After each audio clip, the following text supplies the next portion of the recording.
Boa noite, meu povo. Tudo certo com vocês? Vou dar aqueles minutinhos iniciais para todo mundo aí pegar seu lugar nessa live. Sejam bem-vindos. Feliz quarta-feira. E hoje a gente vai falar de um assunto que é um dos mais persistentes, vamos dizer assim, tanto em consultório quanto hoje nas redes sociais, né?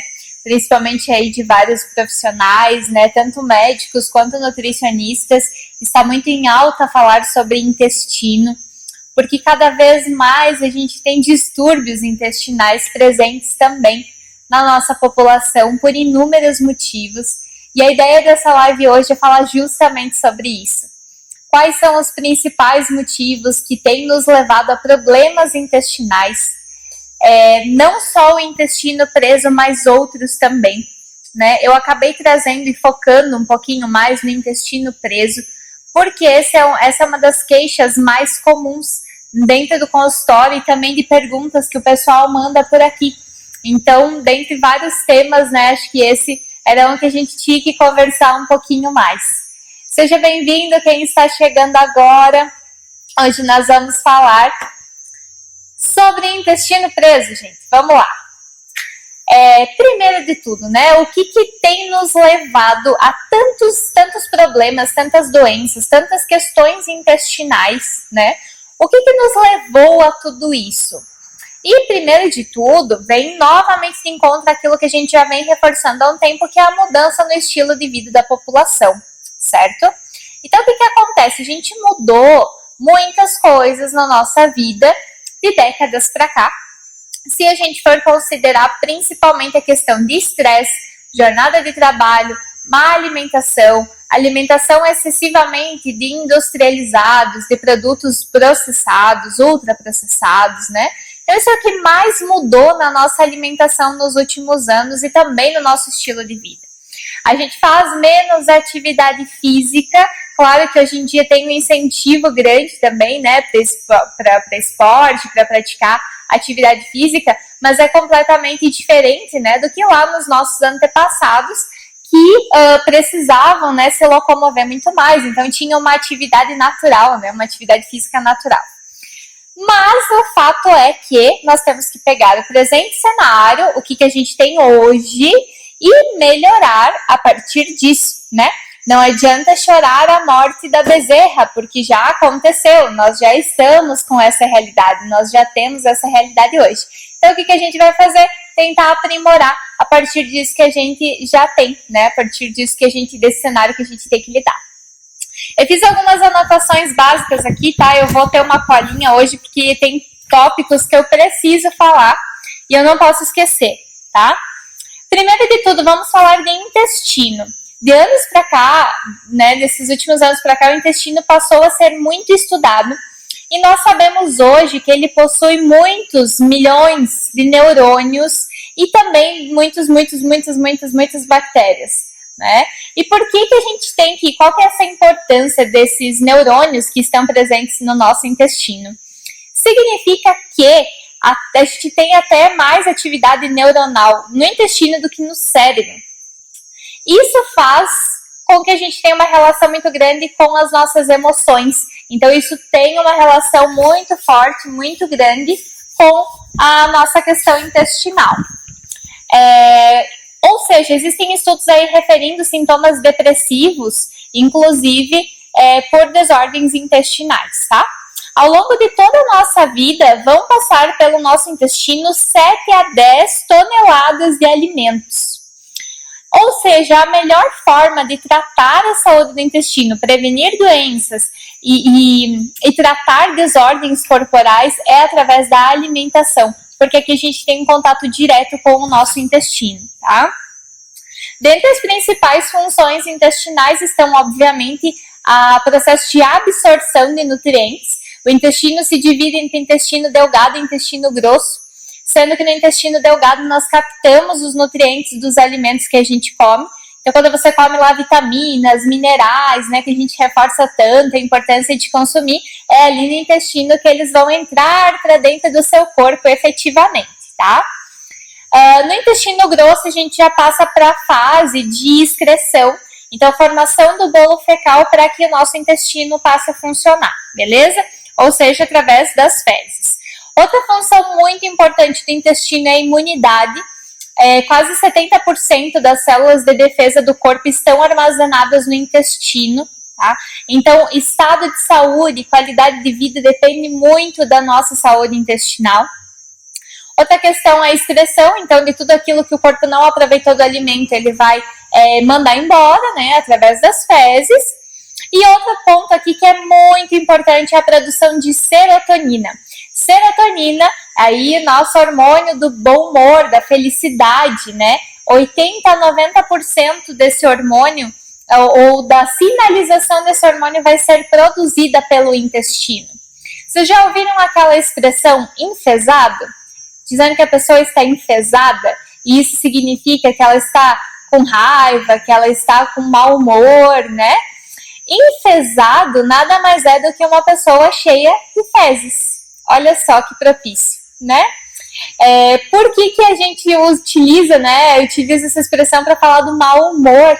E justamente porque o intestino produz bom humor. Então, consequentemente, foi uma expressão que se criou e que é baseada no funcionamento intestinal, tá? Um dos fatores que mais nos leva a problemas intestinais hoje é o estresse, são os problemas emocionais, a ansiedade, essas grandes questões que afetam a maior parte da população nos dias de hoje. E, consequentemente, se nós estamos estressados, nós vamos desregular também o nosso intestino. Um dos maiores sinais de alteração intestinal está no formato das fezes, e eu trouxe aqui para vocês verem os tipos, né? Essa é a escala de Bristol que a gente conhece. Aqui nós temos formatos de fezes. E aí você vai dizer, meu Deus, Amanda, a gente vai falar sobre cocô, é isso mesmo? Sim. As nossas fezes, a composição aqui, o formato das nossas fezes, diz muito sobre a nossa alimentação e nossa saúde intestinal. Principalmente nessa escala aqui, ó, que é aquele cocôzinho de cabrito que a gente costuma dizer, né? Formato em bolinhas, é um sinal de que o intestino não está funcionando muito legal. Assim como ter diarreias muito frequentes ou fezes amolecidas também não é muito legal. O formato ideal das nossas fezes deve ser nesse formato aqui, ó. Entre essa escala aqui do tipo 13 e do tipo 4, seria o ideal das nossas fezes. Significa que ela está com uma absorção adequada de água e uma composição como ela deve ser, tá? Mas esse é só um exemplo aqui, então, do formato adequado das nossas fezes. Claro que existem individualidades, vão ter fases que a gente não vai estar muito regulado, vai ter fases que, de repente teve uma intoxicação alimentar, vai ter uma diarreia, mas isso é comum, tá? Isso pode acontecer eventualmente. O problema é quando isso aqui acontece com muita frequência, do tipo quase todos os dias, tá? Que mais aqui, então? Alteração de cor, alteração de odor, alteração de formato de fezes já é uma indicativa de que as coisas podem não estar indo muito bem no seu intestino. Pessoas que não vão no banheiro com regularidade, né? Tem fases que tá muito com o intestino preso, outra fase tá com o intestino muito solto, tá? Tudo isso pode refletir aí em alguns probleminhas, algumas desordens intestinais, certo? Muito bem, vamos lá. O que mais que eu queria falar aqui para vocês? O primeiro passo para melhorar a saúde intestinal é melhorar a alimentação. Como eu falei para vocês, é o nosso contato direto com um órgão que é o intestino, é através da alimentação. Então, se eu mandar um alimento mais adequado, a tendência é que ele funcione melhor. Mas a gente vai ver daqui a pouquinho que nem sempre vai ser tão fácil assim, tá? Já vamos chegar nesse ponto. O que é importante a gente observar aqui, então? A melhora da alimentação é o primeiro passo para um intestino mais saudável. Quando chega um paciente no consultório que está com constipação intestinal, que tem o intestino mais preso, a gente tem algumas medidas básicas para se tomar. A primeira delas é diminuir alimentos refinados e substituir pelas versões integrais, para aumentar o teor de fibras, tá? A gente precisa aumentar o teor de fibras da alimentação. Essas fibras vão vir de frutas, verduras, legumes, pão integral, biscoitos integrais, tá? Então a gente vai preferir aí os grãos integrais, cereais integrais e também as verduras e os legumes que vão trazer um pouquinho mais de fibra. Sementes como nozes, amendoim, sementes de linhaça, de chia, né, que também trazem uma gordura boa. Abacate é uma fruta riquíssima em fibras e também em gordura boa, que também ajuda no funcionamento intestinal. Azeite de oliva também é recomendado para ajudar nesse sentido. E junto com a fibra, nós precisamos tomar água. Porque se comer só a fibra e não tomar água, a gente pode gerar mais prisão de ventre ainda. Porque a fibra, ela vai aumentar ali o bolo fecal, só que se eu não tiver a água para empurrar essa fibra, fazer ela realmente funcionar, não vai ser muito legal, tá? Olá para quem está chegando agora, fiquem à vontade, nós já damos início aqui, mas a live vai ficar salva depois e amanhã eu vou postar no IGTV também, tá? Mas continuando nesse tema então, o que a gente precisa observar nessa questão das fibras? É importante consumir, mas é importante tomar água para que elas efetuem, né, ou aquilo a que elas se propõem, que é atuar como se fosse uma vassourinha. Inclusive as fibras vão ajudar a normalizar os níveis de açúcar no sangue, os níveis de gordura, então o consumo adequado de fibras é bem importante, beleza? Esse é o passo número 1, então. Primeira questão das fibras. Tem alguns alimentos que eu anotei aqui para não esquecer. Nós temos alguns alimentos que são muito positivos para o tratamento da prisão de ventre, tá? Dentre eles, abacaxi, ameixa, maçã com casca, pelo teor de fibras, mamão, manga, melancia, acerola, aveia, milho. Milho é muito bacana para o intestino, por ser um amido resistente, que o nosso corpo não consegue digerir, né, aquele amido, ele acaba fermentando ali um pouquinho mais o intestino, também auxilia às vezes a melhorar esse funcionamento, tá, do intestino. Verduras cruas, abóbora, abobrinha, semente de linhaça, feijão, grão de bico, lentilha, como eu estava falando dos alimentos integrais, como arroz integral, pão integral, né, e o psyllium, que é fantástico para o tratamento da constipação. Ele é uma fibra solúvel, então ele auxilia muito no trânsito intestinal. Psyllium você vai encontrar como se fosse uma farinhazinha, tá? Em lojas de produtos naturais, geralmente a gente compra a granel, e é muito legal para utilizar em panquequinhas, por exemplo, para misturar com ovo, fazer uma panquequinha, ou comer sobre mamão, sobre frutas. Então, o psyllium é bem interessante para o tratamento da constipação, certo?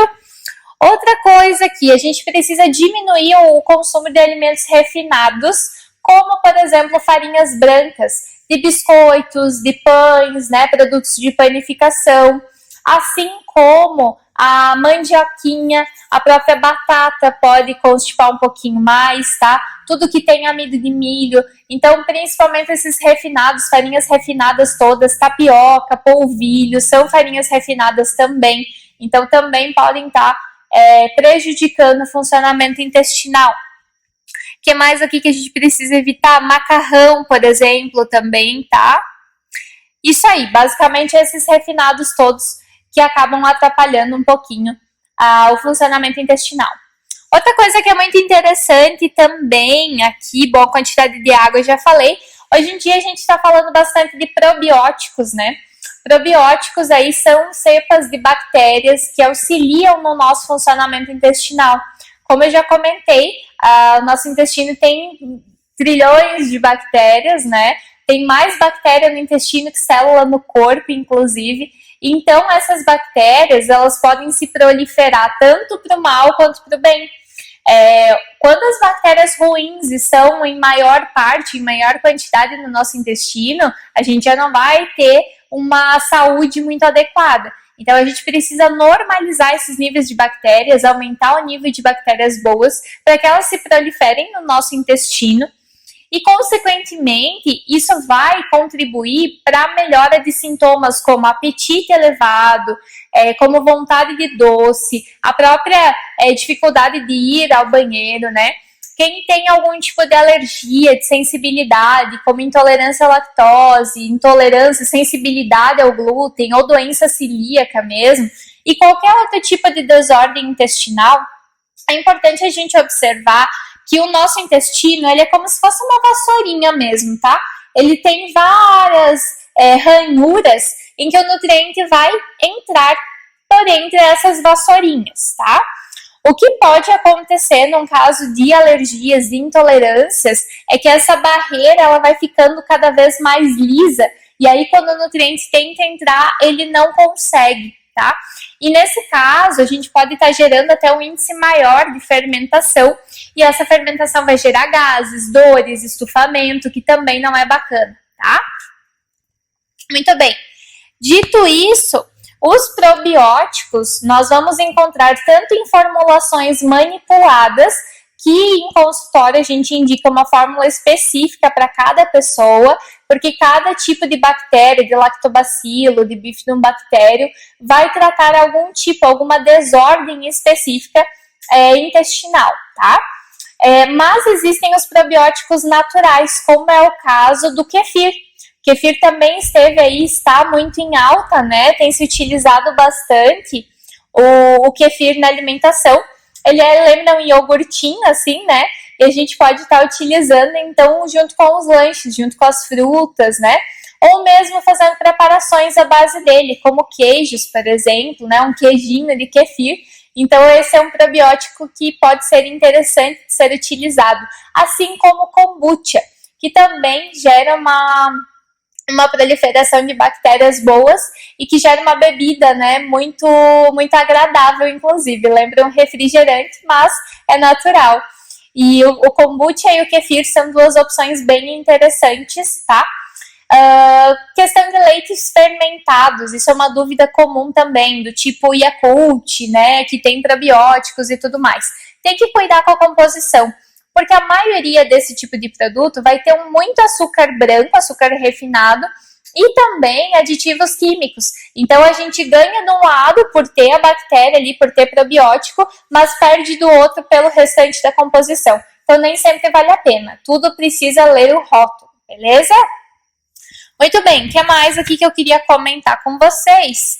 Tem uma dica que eu dei aqui no Instagram esses dias atrás, inclusive tem nos destaques do perfil, constipação intestinal. Já foi um tema que eu acabei abordando em outros momentos. Mas ali nesse destaque, e também esses dias eu falei sobre isso aqui nos stories, tem uma dica que é fundamental para o funcionamento intestinal, que é a liberação do nosso músculo do reto para facilitar a evacuação. Para quem não viu, vou explicar melhor. A gente perdeu, na verdade, quando surgiram os vasos sanitários mais higiênicos, como são os que nós utilizamos hoje, nós perdemos uma função fisiológica do corpo, que é estar adaptado a evacuar de cócoras, né? Então, a posição correta, vou mostrar aqui, ó. A posição correta, basicamente, é a que a gente fica com os nossos joelhos mais elevados, porque assim a gente fica numa postura em que os nossos músculos aqui anais, principalmente, vão ficar mais relaxados para, assim, facilitar a evacuação. Então, a minha sugestão, e foi o que eu disse esses dias no story, é que a gente ou use um lixeiro, ou mande fazer um banquinho em que quando você for ao banheiro, você não fique nessa posição aqui, mas que você fique com as pernas levemente elevadas, porque isso vai facilitar a liberação dos nossos músculos e isso facilita muito o processo de evacuação. Vão por mim, ó. Essa dica foi um diferencial na minha vida, né? Eu também sofro de constipação intestinal na vida toda, assim. E fazer esse processinho muito simples de só botar o pezinho em cima do lixeiro quando vai no banheiro ajuda muito no processo de evacuação, tá? Então acreditem, testem, porque vocês podem ter resultados muito positivos fazendo isso, tá? que mais aqui? Existem algumas preparações laxativas. Agora a gente vai para a parte das receitinhas. Essas preparações são bem interessantes para aqueles dias em que você já percebeu que, tá, sei lá, 3, 4 dias sem ir no banheiro, precisa fazer alguma coisa, testa alguma dessas receitinhas, tá? Uma das que eu mais indico é o suco para intestino preso. Se vocês quiserem anotar aí, depois eu posso deixar essas receitinhas também na legenda, tá? Do vídeo que vai ficar dessa live. Então vamos lá. Suco para intestino preso. Essa, acabei de ver a Daisy aqui, gente. Eu postei o banquinho que eu pedi pra Daisy fazer aqui, da nosso treninho. Ficou lindo, tá? Além de decorativa no banheiro, aqui tem me ajudado muito. Então, é sensacional essa dica, tá? É de verdade. Suco para intestino preso. Meia cenoura, meia laranja com bagaço, 2 ameixas secas sem caroço, uma fatia média de mamão, 100 ml de água, 100 ml de água de coco. E se quiser, pode adicionar sementes de linhaça dourada. Depois eu vou deixar essa receitinha também, essa e as outras que eu vou falar, tá? Mas só para falar com vocês aqui. A laranja ajuda bastante no processo intestinal, a ameixa seca também. Inclusive, tem várias pessoas que costumam deixar a ameixa seca de molho no copo de um dia para o outro e no dia seguinte toma a água da ameixa e utiliza a ameixa hidratada em algum tipo de preparação, como uma vitamina com mamão, por exemplo. Então, a ameixa seca costuma ajudar bastante na questão intestinal, tá? A outra receita são cremes laxativos que a gente pode fazer utilizando iogurte natural, mamão, uma laranja com o bagaço, aliás, né? E uma colher de sopa de aveia em flocos. E no lugar da aveia poderia ser também o psyllium. Então essa receitinha também costuma ajudar bastante na questão da liberação do intestino, tá? Outra dica é a linhaça dourada em jejum, que a gente pode colocar uma colher de sopa rasa em meio copo de água e deixar de molho de um dia para o outro na geladeira, e no dia seguinte você vai pegar uma colherada e vai botar na boca em jejum e vai mastigar bastante esse gelzinho de linhaça que a gente vai estar formando ali. Eu passei então 3 receitinhas caseiras, né? 4 com a da ameixa seca. Vou deixar na legenda amanhã quando a gente publicar esse vídeo. Isso pode te ajudar no sentido alimentar. Porém, agora eu quero entrar numa outra questão que é bem importante, que são os motivos que podem nos levar ao intestino preso e principalmente ao quadro de constipação crônica, tá? Existem casos, e eu já presenciei alguns em consultório, em que a gente faz tudo que poderia fazer com a alimentação. Muda tudo para integral, cuida com alimentos refinados, faz tudo o que podia fazer e a pessoa não melhora, tá? A gente não consegue apresentar resultados positivos, continua constipada, tá com a alimentação maravilhosa, mas continua constipada. Nesses casos de constipação crônica, o mais importante talvez seja fazer uma consulta com um gastroenterologista, fazer uma colonoscopia, fazer alguns exames mais aprofundados, porque a constipação crônica ela pode estar relacionada com o síndrome do intestino irritável. E hoje parece, né, que todo mundo tem intestino irritável, também é um assunto que está em alta. Mas é que, na verdade, uma vez não se tinha o diagnóstico para isso. E hoje em dia a gente consegue identificar. Por isso que parece que tem mais casos, né? E agora a gente também tem protocolos de tratamento para isso. Então, a gente tem uma melhora considerável nesses quadros também. Uma coisa é fato, viver com dor é muito triste, né? Ninguém gosta de ficar com dor. Imagina alguém que passa anos com algum tipo de desconforto.